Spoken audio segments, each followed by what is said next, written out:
Bienvenidos, queridos amigos, a Espacio Político por PDC-TV, la nueva manera de ver televisión. El día de hoy, lamentablemente, no nos encontramos en los estudios de PDC-TV. Sin embargo, cumpliendo con el compromiso, nos encontramos realizando nuestro respectivo espacio político, en el cual hoy estaremos conversando con Miguel Alonso. El profesor Alonso nos ha acompañado en otras ediciones de Espacio Político analizando la controversia y la dinámica política interna en Venezuela. En nuestro episodio de hoy, que hemos titulado Venezuela, estancamiento o redirección política. El profesor Miguel Alonso es politólogo y especialista en Derecho Internacional, Económico y de la Integración. Bienvenido a Espacio Político, profesor Alonso. Buenas tardes, Guillermo. Muchas gracias por la invitación. Muy agradecido y un saludo a tu audiencia. Agradecido con usted, profesor. Hoy quisiéramos arrancar analizando la situación actual de la oposición venezolana. Venimos de unos procesos electorales del 6 de diciembre, de una acción ciudadana como fue la consulta popular, la cual, como bien se avisoraba, no dio resultados políticos palpables. Por lo cual le pregunto, y viendo esta dinámica en donde actores políticos calificados por algunos como alacranes, otros más cercanos al G4, ya se han adentrado en esa misma línea discursiva de las elecciones regionales para los comicios de gobernadores y alcaldes. ¿Cuál es su opinión al respecto, profesor Alonso? Bueno, Guillermo, fíjate algo. Yo creo que lo que nosotros tenemos que empezar analizando es la situación general del país. Fíjate, yo creo que el 2021 inicia con unas circunstancias particulares y hay dos campos, digamos, dos campos políticos importantes en el país. Por un lado tenemos el oficialismo, el partido de gobierno, por el otro lado tenemos a las oposiciones. Las cuales van desde las posiciones más conciliatorias con el gobierno hasta las posiciones más contrarias a conciliar con el gobierno. Pero dentro del gobierno también hay circunstancias bastante complejas, ¿no? Vemos cómo se inicia el año 2021 con una consolidación del madurismo y un desplazamiento del chavismo. Vemos inclusive cómo ya el madurismo ni siquiera se presenta como el heredero del legado de Hugo Chávez, sino que empiezan a tener un perfil propio. Vemos la inclusión de la consolidación de la familia Maduro, el ascenso de personajes que antes tenían un rol no tan principal dentro del gobierno, como es el caso de Jorge Rodríguez, el desplazamiento de Diosdado Cabello. Es decir, que dentro del chavismo también están ocurriendo cosas y que no tenemos la magnitud ni la profundidad de estos hechos que están ocurriendo dentro de esta esfera del gobierno, dentro de esta esfera política del país. Ahora, cuando entramos en la oposición, pareciera, ¿no?, que el clima es más terrible, que la situación es más compleja. Nosotros vemos que hay al menos tres oposiciones. Una, que son los sectores que coinciden en llamar extremistas, pero con lo cual yo tengo serias diferencias con la utilización de esta calificación, que son los sectores que se han opuesto radicalmente a cualquier tipo de negociación o acuerdo con el gobierno. Luego vemos a Juan Guaidó, que es, digamos, la oposición, si se quiere, que cuenta con el reconocimiento internacional y que cuenta con la interlocución necesaria para establecer procesos de diálogo con el gobierno y también comunicación con la comunidad internacional. Este sector de la oposición llega a un año 2021 con ciertas particularidades. Bueno, yo creo que hubo un cambio importante o digamos un punto de inflexión que significó las elecciones en los Estados Unidos y el triunfo de Joe Biden en las elecciones, lo cual significaba probablemente la defunción final del sector de la oposición y un relanzamiento de la política opositora o la continuación de ciertas políticas que pudiéramos hablar más adelante, pero que yo creo que se mantienen más o menos igual. Con lo cual Juan Guaidó tiene una segunda oportunidad. Pareciera que tuviera un segundo aire Juan Guaidó y que tiene que, por supuesto, que concretar, aunque recientemente salió algunas encuestas que lo daban con un nivel de aceptación muy bajo, pero en todo caso el castigo de la colectividad tiene que ver más que todo con el hecho de lo que se percibe como la ineficacia para poder producir un cambio de gobierno. Luego vemos un sector, que es el sector que ha convenido la gente en denominar como los alacranes, la mesita, en fin, que yo digo, yo les califico como los participacionistas, ¿no?, los que participan en las elecciones. Este es un sector que tiene realmente un plomo en el ala, es un sector que había venido construyendo su discurso sobre la base de la participación y evidenciando, bueno, que el gobierno de Maduro tenía un rechazo altísimo y que por lo tanto la vía óptima, la vía ideal era la participación en un proceso electoral. Nosotros vimos el último resultado electoral, bueno, los resultados fueron tétricos, ¿no? El gobierno los triplicó. El gobierno con la peor percepción por parte de la colectividad los triplicó en las elecciones.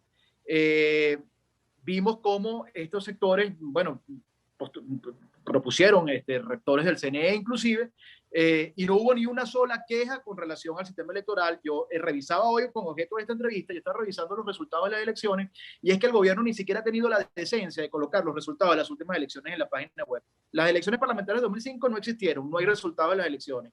Y de estas elecciones pareciera que es lo mismo. Entonces este sector tiene un gran plomo en el ala, aparte que ellos construyen su alternativa política utilizando tarjetas de los partidos políticos que fueron objeto de, digamos, por decir de alguna manera, de una expropiación por parte del Tribunal Supremo de Justicia, designado por la Asamblea Nacional que presidió Diosdado Cabello antes del 2015, y que coincidían todos los sectores de la oposición en reconocer en ese Tribunal Supremo de Justicia un vicio de conformación del cuerpo, es decir, fue nombrado de forma ilegal, por consiguiente, su constitución es ilegal y los actos que generan de ella son ilegales. Sin embargo, estos dirigentes de los partidos abonen en un debate de altura, pero en todo caso, estos sectores digamos, de la oposición, por decir de alguna manera, construyeron su alternativa utilizando las tarjetas de partidos políticos que habían sido expropiados por el régimen de Nicolás Maduro, conformando una especie de ecosistemas de partidos leales al sistema que instauró la revolución del 99 y que termina de consolidar Maduro, con lo cual en la práctica nosotros podemos decir que en Venezuela no existe realmente, existe realmente un régimen de partido único, que es el PSUV, y una serie de partidos satélites que giran en torno al PSUV y que están dispuestos a cooperar y a coexistir dentro de este sistema que creo que es ampliamente reconocido por la comunidad internacional y por el país, que es un sistema que es carente de cualquier tipo de legitimidad y por supuesto que es absolutamente condenable. Usted ha hablado sobre las distintas características y pro y contra que actualmente tiene tanto la administración de Nicolás Maduro como la oposición, vamos a llamarlo tradicional, y esta oposición electorela, por decirlo de una manera. Pero cuando nos colocamos a analizar, profesor, un hecho fundamental, el cual usted destacaba, que es el cambio de la administración en los Estados Unidos, y es la política exterior del presidente Biden, se descartan a lo interno de Venezuela muchas teorías radicales, por si se quiere llamar, sobre una posible acción extranjera, lo cual replantea y reacomoda la dinámica en Venezuela y vuelve a ser o se presenta como una alternativa algo similar a lo que sucedió en el 2005, en donde los factores democráticos, mal que bien, están tratando de reagruparse y que pudiesen hacerle frente a lo interno, aun cuando sea en el espectro electoral, a Nicolás Maduro. ¿Cuál es su percepción al respecto? Y principalmente, cómo generar, y teniendo en cuenta que ningún régimen totalitario da condiciones electorales, cómo esto pudiese generar una dinámica para una presión interna dentro de Venezuela. Bueno, fíjate, Guillermo, lo primero que tengo que decir es que yo siento que la política exterior de los Estados Unidos hacia Venezuela en la administración Biden, hasta el momento, ¿no? Estamos hablando de apenas, ¿qué? 2-3 meses de haber asumido el gobierno Joe Biden, pareciera que la línea de la política exterior es más o menos similar a la que venía aplicando Trump. Trump había aplicado una serie de sanciones en el plano personal y hubo algunas sanciones que fueron dirigidas precisamente a la industria petrolera. Luego adquiere, por supuesto, esto fue acompañado de una retórica en muchos casos muy característica del propio expresidente Biden, perdón, Trump, bastante subida de tono, ¿no? Luego llega Biden a la presidencia. Siento que las políticas de sanciones, bueno, ellos mismos lo han dicho, ya han identificado a Nicolás Maduro, lo han calificado como un dictador brutal. Por cierto, la misma definición que utilizaron para definir a Saddam Hussein, por ejemplo, como un dictador brutal. Entonces, vemos que la política de sanciones continúa siendo más o menos la misma política de sanciones. Sin embargo, hubo alguna relajación con relación a ciertas operaciones en puertos y aeropuertos en Venezuela, sobre todo para importar algunos aditivos necesarios para la industria petrolera. Sin embargo, yo creo que quitando la retórica de Trump, creo que la política de Biden hacia Venezuela es más o menos la misma. Hay algunas, por supuesto que van a haber algunas variaciones. La primera es esta que ya le comenté, el discurso de la administración Trump y el discurso de la administración Biden. Pero hay algunas cosas que a mí me preocupan, y es, por ejemplo, el tema del acercamiento de la administración Biden o el posible acercamiento con el régimen de Castro, el régimen de los Castro en Cuba. Ya dijeron que no tenían apuros en iniciar un proceso de acercamiento con Cuba, pero sin embargo eso es una amenaza latente, porque siento que cualquier proceso de negociación que adelante la administración Biden, que involucre a la comunidad internacional, si no entienden que el problema de Venezuela está estrecha o íntimamente asociado al problema de Cuba, es un error.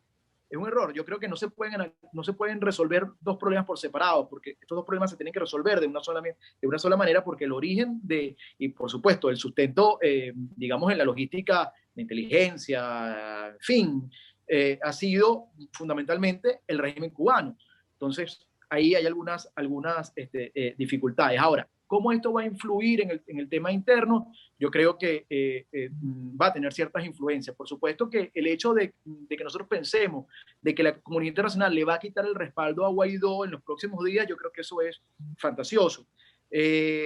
Decir que, bueno, hay que participar porque hay que participar, bueno, de votar se vota en Corea del Norte. La verdad es que el tema está en elegir, o sea, los ciudadanos tendrán la capacidad de elegir cómo la oposición se organiza para tratar de luchar por una serie de condiciones que le permitan participar electoralmente y producir resultados favorables a su causa. Entonces, ¿pudiese ser esa participación contundente un detonante para una implosión social en Venezuela ante una descarada resultado electoral? Claro, eso va a depender, Guillermo, digamos, de la voluntad que tenga la oposición por asumir ciertas responsabilidades y, digamos, ciertos desafíos, ¿no? En el pasado nosotros vimos, por ejemplo, el caso de la elección que pierde Enrique Capriles Radonsky contra Nicolás Maduro. Siento que en Venezuela se han construido muchos mitos en torno a la idea de la lucha política. Entonces, fijémonos cómo Capriles llama a la gente a su casa, llama a que pongan salsa. Creo que han habido frases infortunadas en la historia política de este país, como aquella famosa de que el que tenga hambre que robe, y creo que la segunda más infortunada es esta, que vayan y pongan salsa. O sea, estás denunciando un fraude y estás llamando a la gente a poner salsa.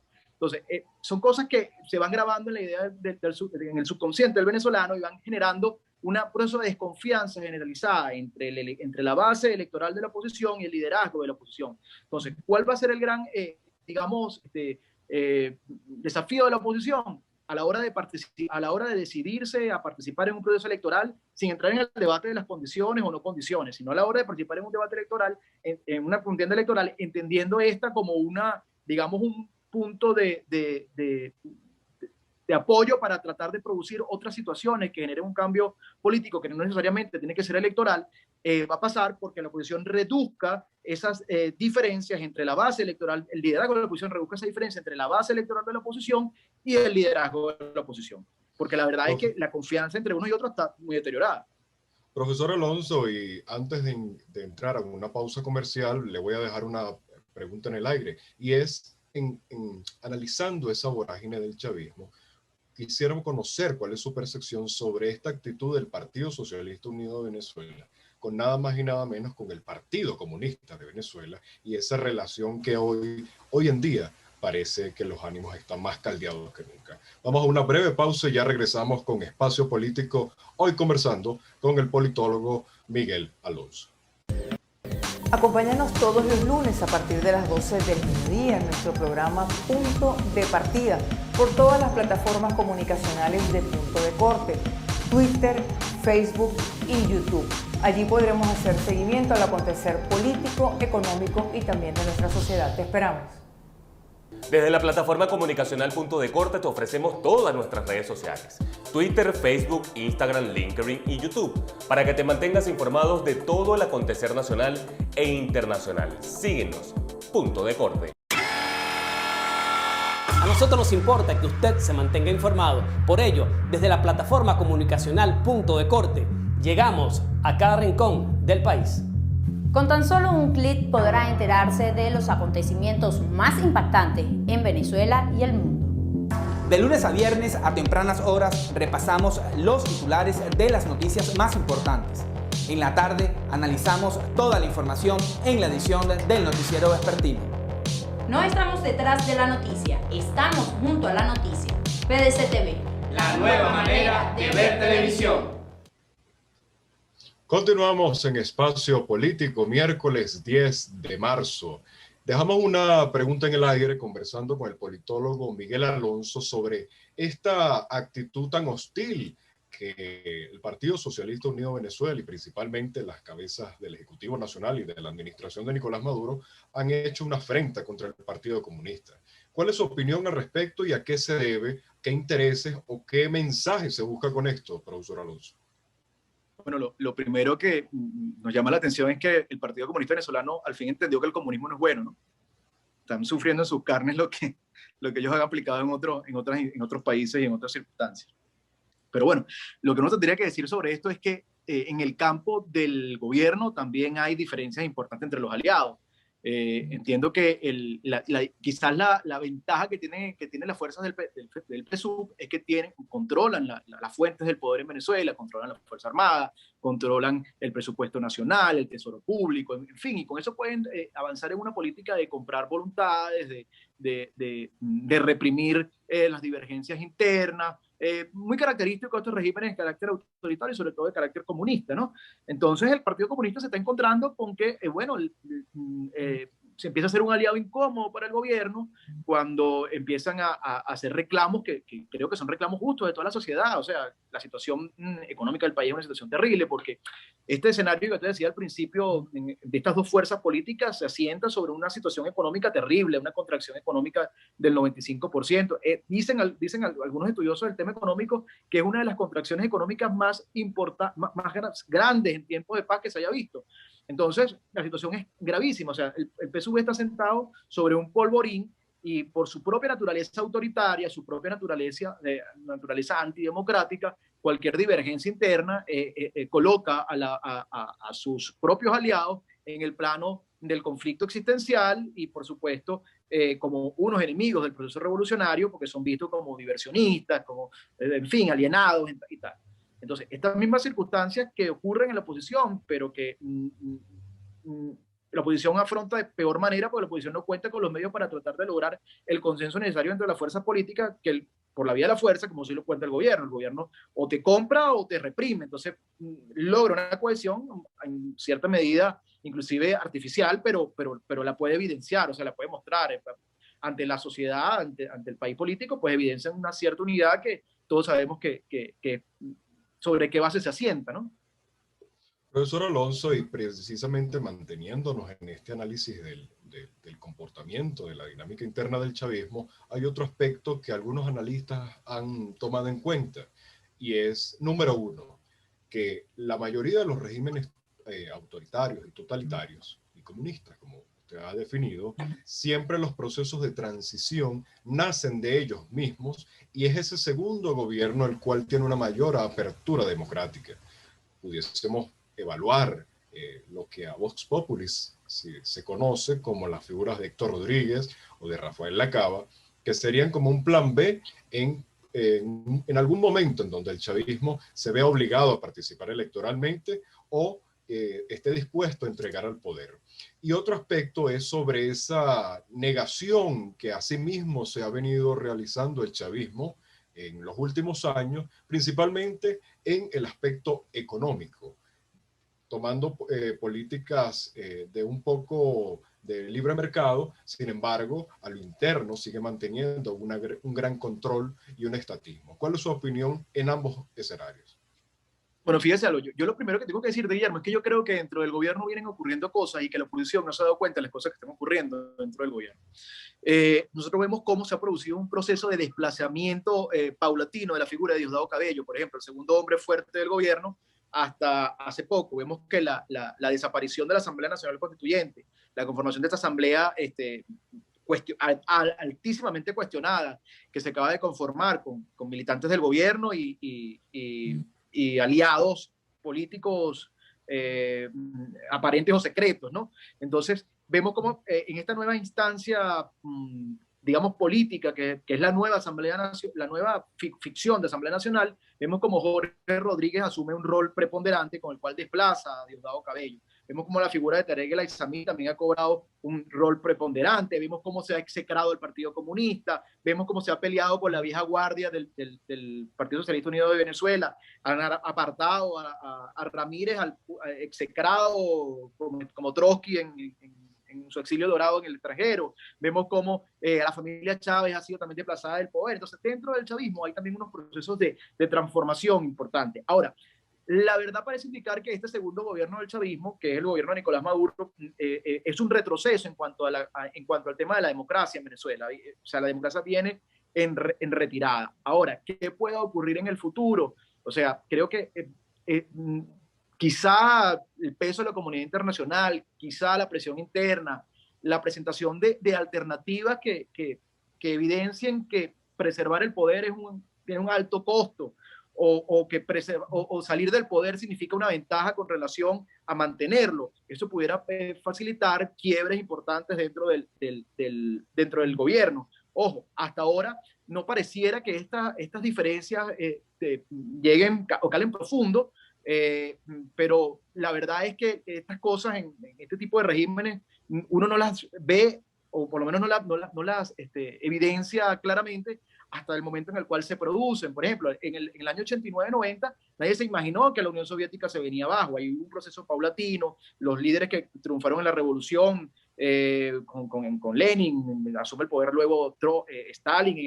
y introduce la política del Estado social terrorista prácticamente, en el cual somete a las grandes élites del Partido Comunista, execra el Partido Comunista Soviético, y luego de la muerte de Stalin viene una serie suceden una serie de líderes del Partido Comunista absolutamente desfasados en la realidad, aparte con una edad biológica que los hacía permanecer poco rato en el poder, hasta que asume Khrushchev el poder, y Khrushchev es un hombre que no era parte de la generación fundadora de la Revolución Soviética, y por consiguiente tiene una visión distinta de lo que debía ser el Estado soviético, y pues se produjo una liberalización económica y política que terminó siendo el fin de la Unión Soviética tal cual como nosotros la conocimos, y surge Rusia. Bueno, ya eso es otra historia, pero el hecho está en que este tipo de regímenes es a veces un poco hermético en cuanto a su funcionamiento interno, pero los indicios que uno puede ir teniendo por fuera, cuando uno observa el comportamiento tradicional de los miembros de la nomenclatura, de la élite del Partido Socialista Unido de Venezuela, vemos cómo se producen estos desplazamientos de poder importantes que, no son nuevos. Chávez permanentemente desplazaba liderazgo interno, pero también es verdad que la posición de Maduro dentro del Partido Socialista Unido de Venezuela con relación a Chávez dista mucho en distancia. La autoridad que tenía Chávez para el chavismo es absolutamente mayor al que puede tener Maduro para el chavismo. Pero eso lo estamos viendo. Profesor Alonso, pero un elemento fundamental y que al parecer en el marco de estas reflexiones que usted ha hecho sobre el comportamiento de la oposición, y es el comportamiento de las sanciones internacionales. Puntualmente me refiero a las más recientes de la Unión Europea, las cuales, que aún a pesar de que sí son de carácter personal y que afectan a la élite gobernante, ¿no cree usted que más bien este tipo de acciones cohesiona al chavismo? Bueno, fíjese algo, ¿no? ¿Cuál es mi opinión particular? Las sanciones, primero que nada hay que decir que las sanciones han sido sanciones dirigidas a individuos que han facilitado o que han violado derechos humanos. Eso hay que decirlo. Hubo un grupo de sanciones que aprobó la administración Trump que fueron contra la industria petrolera, especialmente contra algunas empresas, entre ellas muchas de Gorrín, por ejemplo, contra ciertas empresas que hacían negocios con PDVSA y que traficaban con oro y todo lo que se sabe en torno al tema. Sin embargo, nunca ha estado prohibida la importación de alimentos, de medicinas, que son capitales para Venezuela, para la vida nacional, ¿no? Por otro lado, el tema de la importación de petróleo. Bueno, Venezuela importa petróleo de Irán. Dicen que a un alto costo algunos, ¿no? Que producto de las sanciones, las importaciones se producen a un alto costo. Sí, pero también hay que decir que el gobierno venezolano no ha dejado de enviar petróleo a Cuba, por poner un ejemplo. Entonces, son contradicciones importantes del gobierno venezolano que le hacen perder credibilidad cuando dice que las sanciones han mermado la economía nacional. sea, las sanciones hasta ahora han sido dirigidas a ciertos individuos. Cuando usted analiza, por ejemplo, informes como el de Human Rights Watch, por ejemplo, que no es que es precisamente una organización muy cercana a la política, que fue muy cercana a la política de Trump, para nada. Era contrario. Human Rights Watch dice que el proceso de deterioro económico en Venezuela empezó mucho antes de las sanciones. Que ellos pudieran pensar que a lo mejor se han agravado, pero que no están claros. Cuando uno observa otros estudios serios sobre el tema del impacto de las sanciones en la economía venezolana, uno tiene que decir que la importación de alimentos y de medicinas nunca ha disminuido, o sea, se ha mantenido estable, inclusive con tendencia al alza, durante el periodo que han privado las sanciones. Entonces, el discurso de las sanciones es un discurso que es muy difícil que la gente pueda comprar como el elemento que propició la situación económica, sobre todo en el tema petrolero, con la escasez de la gasolina y tal. En otras áreas de la vida venezolana, o digamos del mercado venezolano, por ejemplo, el consumo de alimentos, o la oferta de alimentos, la oferta de medicina, yo creo que más bien la situación ha mejorado. La escasez que había en el pasado no está presente hoy. Ahora, sí hay unos altos costos, hay altísimos precios de los productos de primera necesidad y tal, pero eso, yo quisiera ver si eso es culpa de las sanciones o eso es culpa de una mala política económica, una mala política monetaria del gobierno, en fin, todo el desastre económico que ha contribuido a crear el gobierno nacional. Ciertamente, profesor, pero sí, recientemente vimos cómo una representante de una de las oficinas de las Naciones Unidas, la denominada Elena Dohan, en su informe manifestó y ratificó que sí realmente las sanciones internacionales afectan a la población. ¿De qué manera incide esto en la comunidad internacional? ¿Le lava la cara a Nicolás Maduro o es un golpe certero hacia la política exterior que ha tenido Juan Guaidó? Bueno, fíjese algo. Por un lado sale este informe de la señora Dohan, por cierto, que vino a Venezuela y se entrevistó solamente con un sector, con el gobierno, no se entrevistó con otros sectores del país, o sea, tiene una sola versión de los hechos, por un lado. Y por otro lado, hoy acaba de salir otro informe en las Naciones Unidas que denuncian que continúan en Venezuela las terribles violaciones de derechos humanos, la penalización de la disidencia, los ajusticiamientos extrajudiciales, en fin. ¿A qué se debe esta dicotomía de las Naciones Unidas? Bueno, acuérdate que las Naciones Unidas están integradas por países que tienen intereses políticos, intereses económicos, geopolíticos determinados y que no necesariamente el consenso ya siempre que, bueno, que las democracias tienen un problema y es que las democracias son poco solidarias entre ellas, mientras que los regímenes autoritarios son muy solidarios entre ellos. Pueden ver cómo triangulan el régimen de Venezuela con Cuba, con Corea del Norte, con Irán, con Rusia, con China, que son todos regímenes autoritarios. O sea, la solidaridad entre las dictaduras pareciera muchas veces que es mayor que la solidaridad entre las democracias, ¿no? Y esa misma solidaridad a la cual usted ha mencionado pudiese estar dando frutos nuevamente al ver cómo nuevamente en la región se manifiesta ese péndulo de izquierda a derecha, principalmente con los recientes casos de cambios de gobierno, bien sea en Bolivia, Ecuador. Recientemente hemos visto cómo le han quitado todas las limitaciones políticas a Luis Ignacio Lula da Silva. Claro, Guillermo, fíjate, ahí hay que analizar algo. En los procesos estos digamos, la ola roja, como algunos lo suelen denominar, que fue la llegada de los movimientos de izquierda en América Latina, con Lula en Brasil, Chávez en Venezuela, Correa en Ecuador, los Kirchner en la Argentina, en fin. Todos estos gobiernos de izquierda que fueron tomando el control en América Latina, a excepción de Colombia, que nunca estuvo bajo la influencia de lo que se denominó el Foro de Sao Paulo, llegan al poder en medio de un aumento de los precios de los commodities a nivel internacional. Eso le permitió establecer unas políticas de corte populista, donde el gasto social era muy alto. Luego vimos cómo el descenso en el precio de los commodities, sobre todo en el precio del barril de petróleo, en el caso venezolano, introdujo crisis políticas importantes que generaron cambios de gobierno. En Argentina gana Macri, en Brasil gana Bolsonaro, en Ecuador se produce la ruptura entre Lenín Moreno y Correa, en Chile vuelve a ganar Piñera, que es de la derecha, el Partido Colorado en Paraguay. En fin, vemos cómo empieza a surgir movimientos, digamos, conservadores o liberales, empiezan a tomar el poder en América, empiezan a tomar el poder en América Latina. Esto se produce en medio de esta crisis del precio de los commodities. todavía no habíamos superado la crisis, o sea, todavía los commodities no habían aumentado, todavía estos gobiernos no habían logrado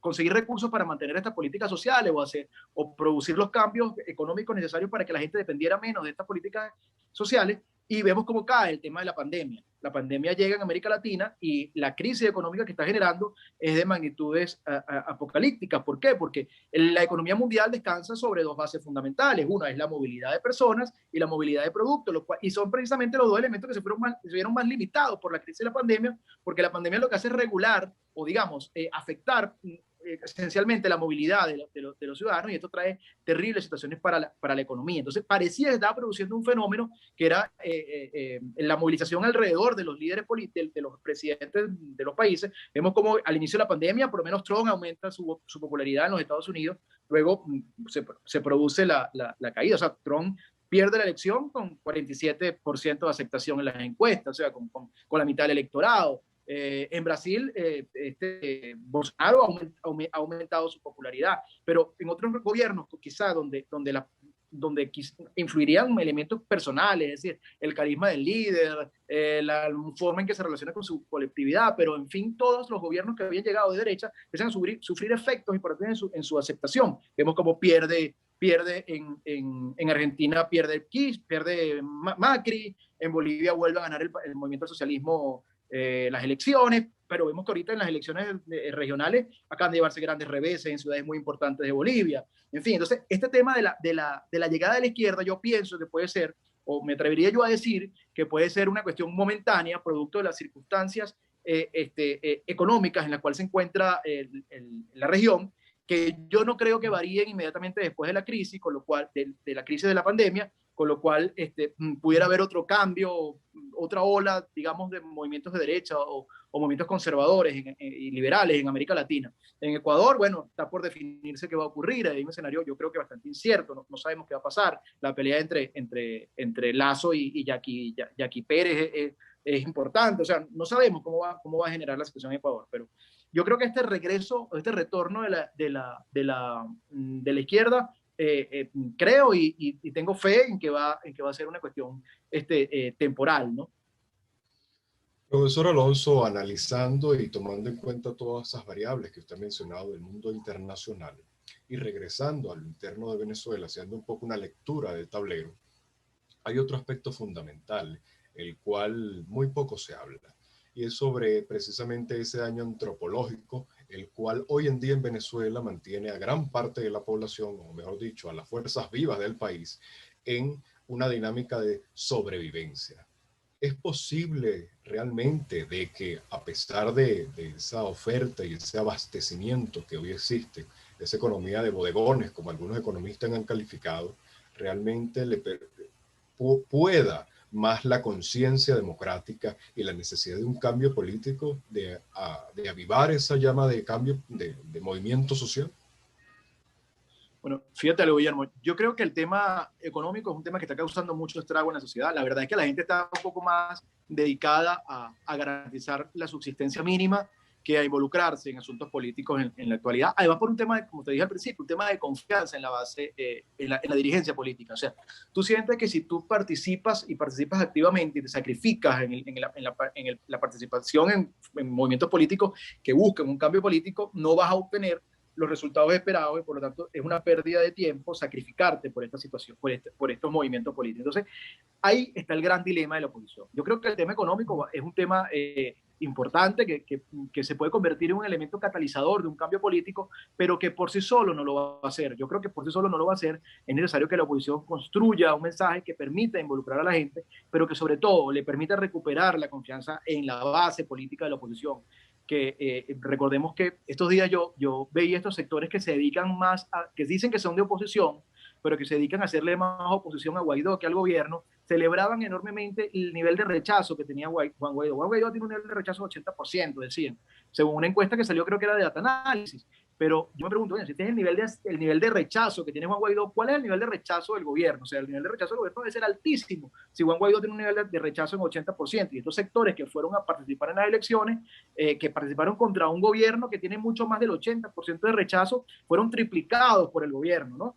Entonces, es complejo en la situación política. Lo que yo creo que hay que es avanzar en la construcción de un mensaje que permita recobrar la confianza, pero el mensaje solo tampoco basta. O sea, el mensaje tiene que estar acompañado por hechos que sean irreverentes, que sean dinámicos, que dinamicen la política. La oposición corre un riesgo, y el riesgo es que la situación política de Venezuela se estabilice en el fondo, como dicen algunos. O sea, nosotros estamos en la peor situación política del país, pero esta situación se puede hacer estable permanentemente hasta que se produzca un hecho que dinamice la política venezolana y que permita iniciar un proceso de lucha por generar los cambios que necesita la sociedad.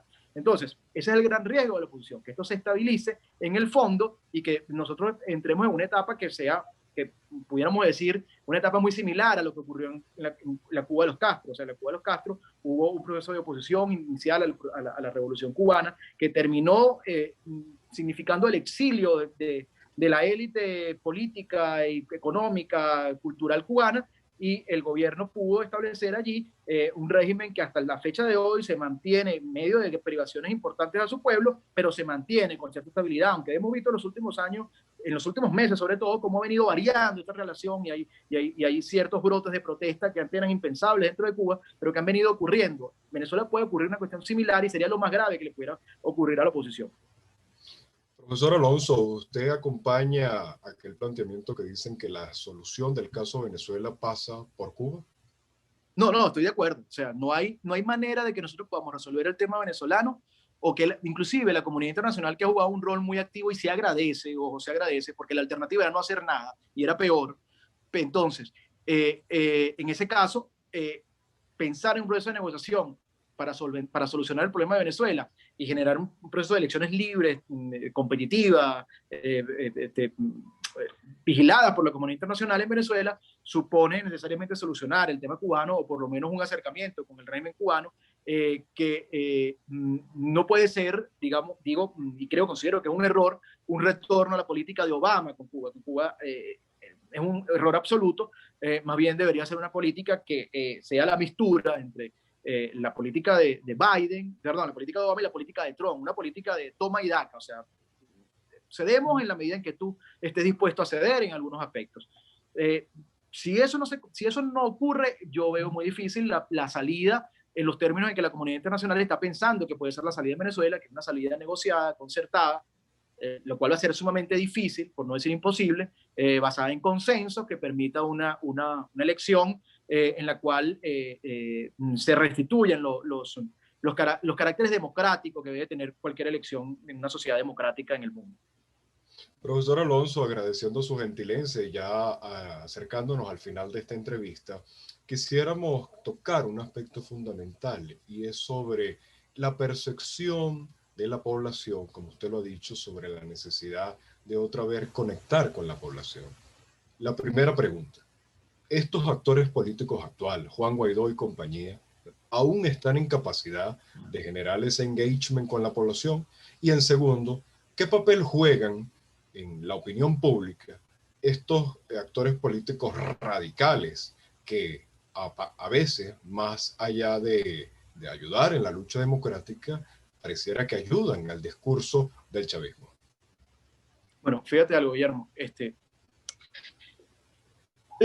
Es muy difícil tratar de construir un nuevo discurso que permita recobrar la confianza del electorado. Ese es el gran límite de la oposición. Ahora, hay unos factores de la oposición que lo tienen más cerca que otros.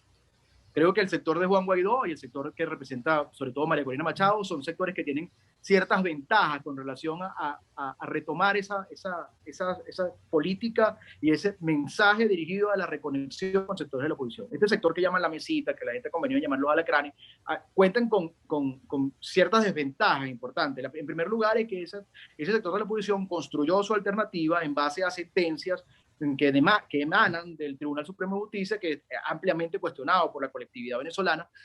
Por consiguiente, ya son altamente cuestionados, sus posiciones políticas han sido bastante, suaves, por decirlo de alguna manera, con el gobierno, y la percepción que hay en el ciudadano es que esta gente lo que ha venido a conformar es un ecosistema de partidos políticos que colaboran con el gobierno y que están dispuestos a coexistir a pesar de las terribles arbitrariedades, delitos y actos de corrupción que ha adelantado al gobierno de Maduro durante todos estos años.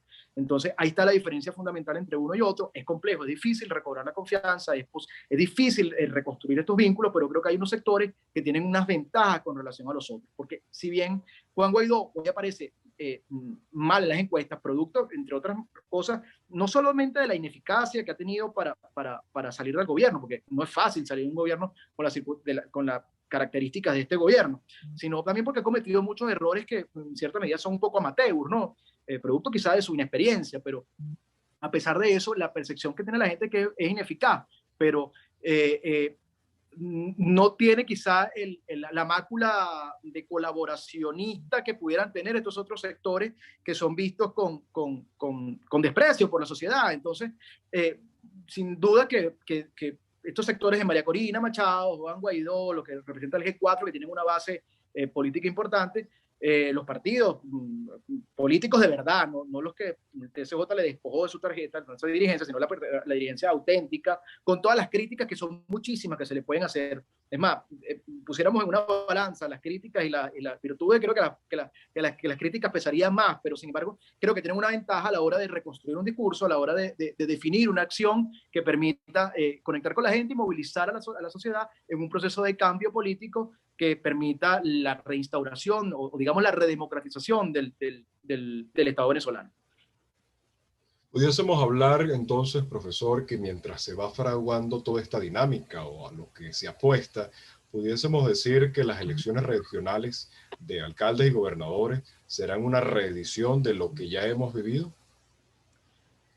Fíjese, ¿qué me da la impresión a mí? A mí me da la impresión teniendo en cuenta en que ya nos encontramos en el tercer mes del año y que la dinámica es sumamente rápida. Claro, fíjate esto, Guillermo, ¿qué me parece a mí? A mí me da la impresión de que, primero que nada, hay que decir que la elección regional es una elección de una naturaleza distinta a la elección parlamentaria, porque se van a elegir órganos distintos, se van a elegir alcaldes, gobernadores, que son los funcionarios que están más cercanos de la colectividad, de las comunidades. Con lo cual, yo me atrevería a decir que inclusive el nivel de participación pudiera aumentar, ¿no? Pero las condiciones reales de la elección, es decir, ¿cuáles son las condiciones electorales en esta elección? La verdad es que no han variado. Ahí parece que se va a elegir un nuevo Consejo Nacional Electoral, donde se han inscrito una serie de ciudadanos muy respetables de la sociedad civil. Sin embargo, me cuesta pensar que de esta Asamblea Nacional que preside Jorge Rodríguez puede salir un órgano que actúe con cierta independencia con relación al Ejecutivo Nacional. Es increíble. Yo lo veo muy cuesta arriba, pero en todo caso, las condiciones electorales no han variado, las condiciones siguen siendo las mismas. Y lo que te decía al principio, de votar se vota hasta en Corea del Norte. Ahora, la capacidad de elegir es el gran tema. En una elección regional en esta circunstancia y pensándose que se puede utilizar como un mecanismo que catalice un proceso de cambio en el país, yo lo veo difícil porque la verdad es que el liderazgo político está bastante desgastado, unos más que otros, pero todos están muy desgastados. Entonces, es muy difícil pensar que tú vas a catalizar cambios partiendo de un proceso que parece que a todas luces es fraudulento, como fue fraudulento la elección parlamentaria, y que la gente va a salir a protestar masivamente. No lo veo así. Sin embargo, yo creo que la tensión debería disminuir un poco, aunque pareciera que la opinión que priva en el colectivo es no salir a votar, ¿no? Que en todo caso es votar, porque no estás eligiendo. Entonces, esta es la verdad del asunto, ¿no? ¿Y el COVID-19 seguirá marcando la pauta este año y el próximo? Bueno, lamentablemente en el mundo la situación que se ha generado producto de la propagación de esta enfermedad va a traer cambios significativos, o sea, cambios de todo punto de vista. Yo creo que el mundo después de la pandemia es un mundo absolutamente distinto, ¿no? Y en Venezuela nosotros lo vemos aún mucho peor por el tema de la precaria situación económica que nosotros presentábamos antes de la pandemia, que evidentemente se ha agudizado. Digo que la brecha social entre las personas que tienen y las que no tienen son terribles, y si nosotros vemos cuál es la respuesta del Estado, yo me atrevería a decir que Venezuela, del chavismo continuar, sin producirse ningún cambio importante, nosotros veremos que Venezuela se va a configurar un régimen postsoviético en el cual las grandes familias de la nomenclatura chavista o cercana al chavismo se van a repartir los grandes sectores económicos del país. Entonces a la familia fulanito le tocará el sector petrolero, a la familia no sé quién le tocará el otro, y entonces veremos cómo se configura un país en el cual habrá un grupito de familias que detentarán, obtendrán la mayor cantidad de empresas y todos los factores de producción, y veremos cómo estará a un lado la gran masa de los venezolanos en situaciones bastante precarias económicamente, lo cual es la pesadilla de todo comunista realizada por ellos, ¿no? Bueno, esperemos que no lleguemos a esos niveles. Queremos agradecerle al profesor Miguel Alonso y a todos nuestros televidentes de PDC TV por acompañarnos en esta emisión, no sin antes invitarlos a que nos acompañen el próximo miércoles a las 4 de la tarde por aquí. Guillermo, Espacio Político rapidito, por PDC TV. Adelante. Rapidito, creo que muchas gracias primero que nada, y para despedirme de tu audiencia, creo que lo que hay que pedirle a la oposición es que haga lo que le dé la gana, pero que lo haga, es lo que hay que exigir. Acciones concretas. Bueno, queridos amigos, nos vemos hasta la próxima emisión de Espacio Político. ¿Quién les habló? Guillermo Molina. Hasta luego.